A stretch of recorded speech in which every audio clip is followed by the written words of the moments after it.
mag-umpisa ka na.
Sir. Duda ako na. May putukan doon sa may labasan, sa may simbahan.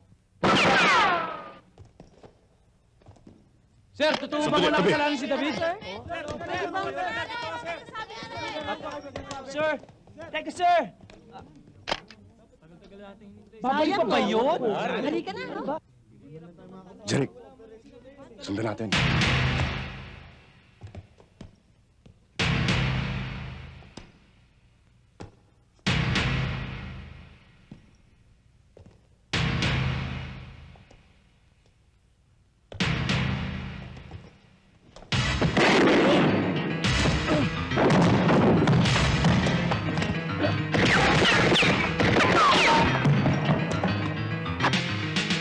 Sabihin din sa ahas! Hanggang dyan ka na lang! Hindi ka anak ng Diyos para makakit sa langit!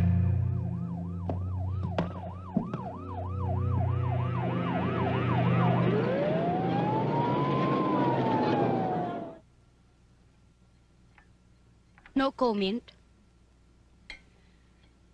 Ingat kayo dyan sa na yan. Nakakaintindi ng Tagalog. Ano yung... Kumar! I said your name is Prince Kumar. At magaling ka managalog. Konti lang. Pero, huwag mo kakalimutan kung bakit nandito siya. Don't worry, kaming bahala kay Prince ko. Di ba, Puchi? Siya nga pala, Teresa. Pwede ba kitang imbitahin sa labas? Ang kapal nito. Gusto ka agad akong i-date. Sa garden lang. Mainit dito eh. Ate, pahiya ka, no? Ganon, No, cannot be. You have to wash dishes. Ano? Alay, tama ba padinig ko? Bago yun ah. Ate, totoo ba yon? Huwag kang maingay, sakay ka lang. Yes, of course.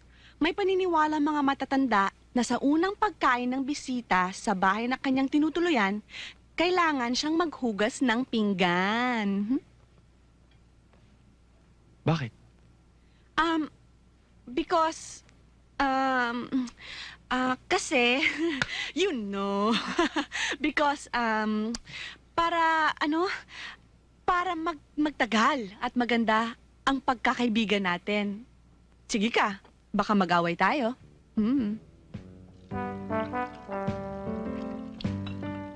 Alay, ito oh. Meron pa. Sandali ah.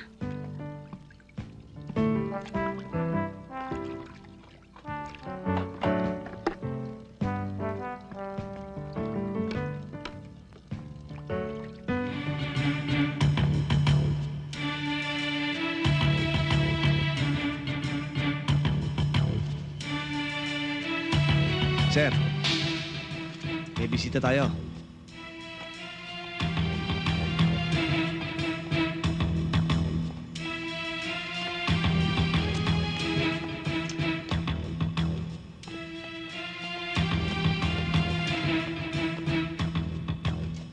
Men, we have a homework. You know what to do. Yes, sir! Sir, darating yung chopper na susundo sa inyo. At exactly 1300 hours. Men, set your time.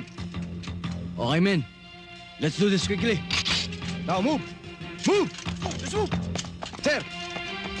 Move!